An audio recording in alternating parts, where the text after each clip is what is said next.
Boom. This is going to be a little bit of a longer video than a short because I want to share some very important findings that I have experienced in the past, let's call it 2 months.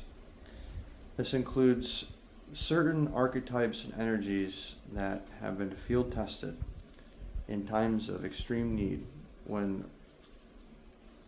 something was needed, these are the ones that came and worked, and I tested a lot. So let me share those in this video for your benefit as an offering if you feel called to it. So the last few months, I have moved to a different country, and I have been undergoing a massive rebirth and transformation, which started approximately in 2022 when I left a job that I was at for over 10 years that I never thought I would leave.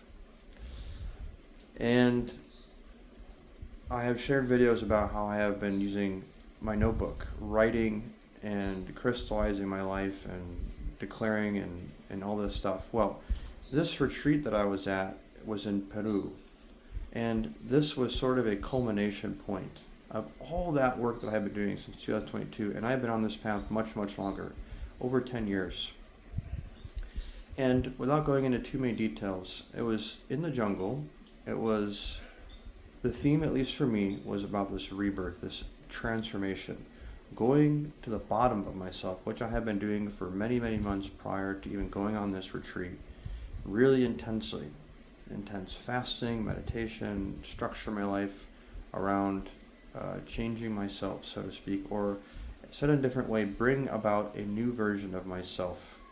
And what I have found in doing this, which is not necessarily the same for everybody, but at least for me, it has been a process of going into the subconscious and unconscious and bringing up to the surface all these unconscious programs and belief systems that I didn't even know that I had. And as part of this retreat, I was forced to face a lot of very intense, we'll call it information, and information is the root for emotion. So huge roller coaster. I have just returned back to Mexico, where I'm currently living, and I now have begun the process of integration. The retreat lasted for a month, and I stayed extra in Peru for about 2 to 3 weeks, still going through this process. Even since I've been back, I've been going through the process. Recently, a nice turning point has finally happened after weeks, it seemed like months of just intense work. And so while I was on the retreat, it was really funny because I have been using mantras, I have been using meditation, all kinds of rituals, remedies, readings, name it, and I have been doing it. And it was very interesting because on the retreat, it seemed like everything that I had learned, everything that I have experienced on deep levels, samadhis, all kinds of things, mantras, kind of left me. It was really interesting because everything had left me. No matter what I did, I couldn't get a relief. But what did work, I'll give you there was 3 beings or archetypes, energies, whatever you want to call, that did work in times of extreme need. And they are Om, Shiva, and Angali. These are the only 3 ones. There was some other ones as well that made appearances, but these 3 are the ones that really showed up. When I say Shiva, it's Shiva also, and Shiva Vibhuti, which is Dr. Pai is owning that energy, who is that being as well. He was there with me the whole time. So what came to me was Shiva, and one of the ways that Shiva really worked for me was just these 2 simple sounds, was in diffusing negativity and in doing miracles. Whenever I was having something intense, Shiva was helping to, the way it came to me was, if you acknowledge and embrace the idea that there are unlimited realities and we are not we are all accessing different realities based upon our state of being. There's a version of you, for example, who turned left instead of right, and like this, there are all kinds of realities that you have access to based on your state of being.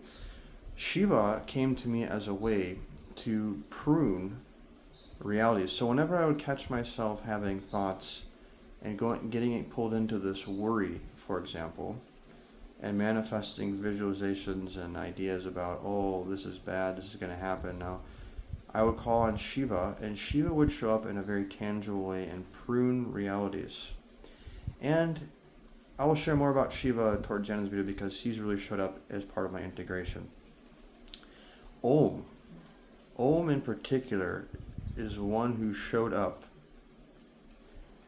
when it got really tough, when I needed something, anything that would help to diffuse, because when going to the bottom of this stuff, it has put me in states of, it almost, to put it into words, out of control, where you, no matter how strong my mind was, and very, very strong, it would push it in a way where it was to the point where there was no control there, is the best way I could put it. No matter how much I tried to meditate, all these mantras I would try, nothing.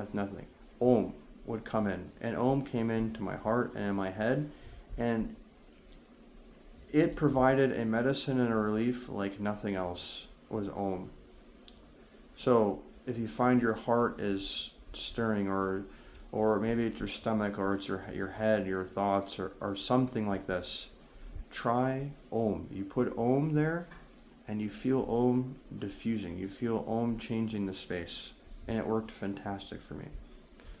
Now, the last archetype, and again, there were many archetypes that made appearances, but these are the main three that really showed up when I needed. It was Angali. Angali is a form of the mother goddess. Angali, in the Siddha tradition, she's the one who gives you siddhi powers, but Siddha Venkataraman talks about Angali in a different way that most aren't aware of. Or the main line, or the main depiction of Angali is a very kind of fierce archetype. She's like this Kali archetype who's there to destroy evil forces, and she does do that. But Angali in Siddha Venkataraman, who is an Agastya Siddha of Tiruvannamalai, the mountain of fire, she is the very limit of the ocean of love, and she is the very limit of love. Like, you can't go beyond her. And Dr. Pai talks about how she's above all the other gods and goddesses. And I think it's love and compassion.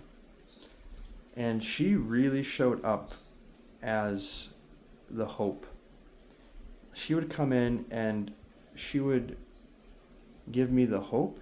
She would shower so much love and grace and help to keep me focused on creating love, but in a variety of ways. Love for myself, my manifestations, and give me the ideas and all these things to pivot me out of this negativity.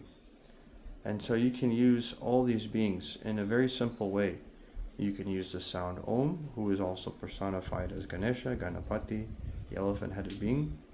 But just using the sound Om and is diffusing of the negativity, which it cannot exist where Om is.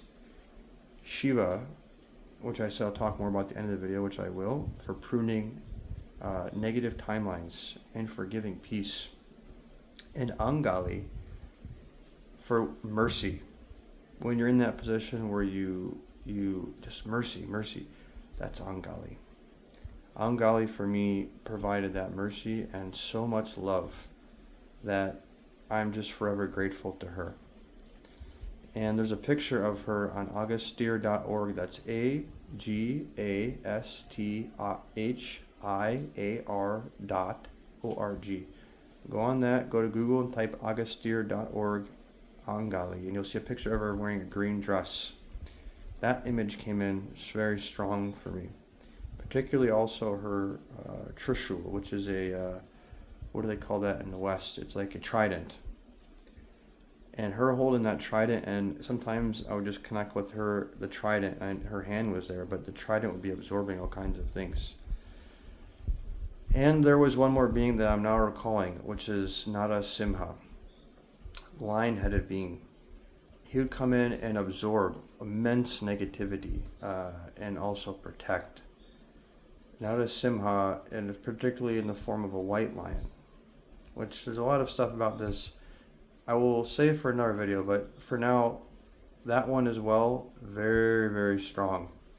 Now, you could find a free Narasimha mantra from Dr. Ply on YouTube. It's Om Kshaum Narasimhaya Namaha. He also gives another one that's a longer chant. That's the one that in particular that worked really, really well for me. It's the Om. Oh my gosh, I'm drawing a blank right now. I've been chanting that mantra for days. Om Ugram Viram Mahavishnum Jwalantam Sarvato Mukam Narasimham Bhishanam Bhadram Mrityor Mrityam Namamyaham. He gives a video with this mantra as well. I highly recommend it. And these are the ones. Om, you could just use Om Shiva, just those two sounds, two syllables, Shiva. Angali, just use Angali, her name. That's all you have to do, Angali, Angali, Angali.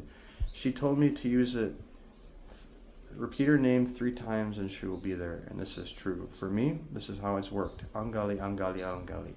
Thank you for gifting mercy. Thank you for doing this. Thank you for doing that. So use that. Use Angali for doing the miracles. And then you can use Narasimha mantra for... Baba talks about, which end up being true for me, when you need something intense and you need something quick to show up, because this is what Narasimha's avatar is all about. He showed up, he did the job in like seconds, boom, finished. And very, very intense. This is a great energy to work with. And that Narasimha mantra I chanted is a very complete mantra. In the Vedic tradition, they call it the king of mantras, and you can see why. Ugram is the fierceness of God. The Viram, the strength of God. Mahavishnam, the all-pervasiveness, the all-opulent, the Holy Spirit, so to speak.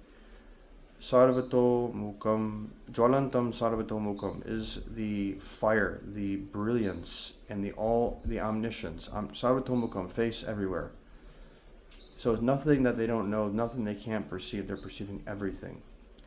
And then you have Narasimham, the lion head, the lion-faced man. Lion is considered, interesting in Africa, the most exalted of all the spiritual animals. It's called the king of the jungle. Not necessarily because it's the biggest animal, because it's the king. It is the royal personification of God. The animal is the lion. It's the royalty consciousness. Bhishanam, the fierceness, the terrifying force that scares off all the negative forces within and without, fear, anger, jealousy, etc. And also out externally, anybody trying to do anything to you, it will push that energy away. And then Bhadram is the result. Bhadram is this auspiciousness, prosperity, is that which remains. And as a side note, that was Angali. Angali was the result of once Narasimha clears, you have Angali, this love, the woman, the feminine force of absolute love, compassion, beauty, all that was Angali. Then the third line, Mrityor Mrityam, he's the death of death. So this is really important because Dr. Ply talks about when you're working with archetype, it's very important to know what they represent. And so if you're in the Siddha tradition or you follow in the Siddha tradition, you know that the Siddhas do not accept death. It is unacceptable to them, and that they say that you're not finished on the earth plane until you turn your body into light, which is an anti-death situation. It's not enough for the Vedic mainline tradition, which is a offshoot of the Siddha tradition, which is a big backstory. But it is I want to call it a perversion. It is a piece, fractal. But in that tradition, it's all about mukti, which is this, you kind of get a release from the body, but you still leave the body behind. And like the Buddhist tradition, it's all about nirvana. You're done when you can just still your mind and quiet. But those people all die still. Siddha tradition, no death. And Namamyaham it's a form of surrender, and now for me, it was like an incarnate. When I say Namyaham, I'm surrendering my entire body and being my mind and ego to incarnate that energy. So this is a longer video. I offer these to you. If you have any questions, please leave them underneath the video as comments. And if you like this video, please give it a like. Thank you for watching. God bless. Om.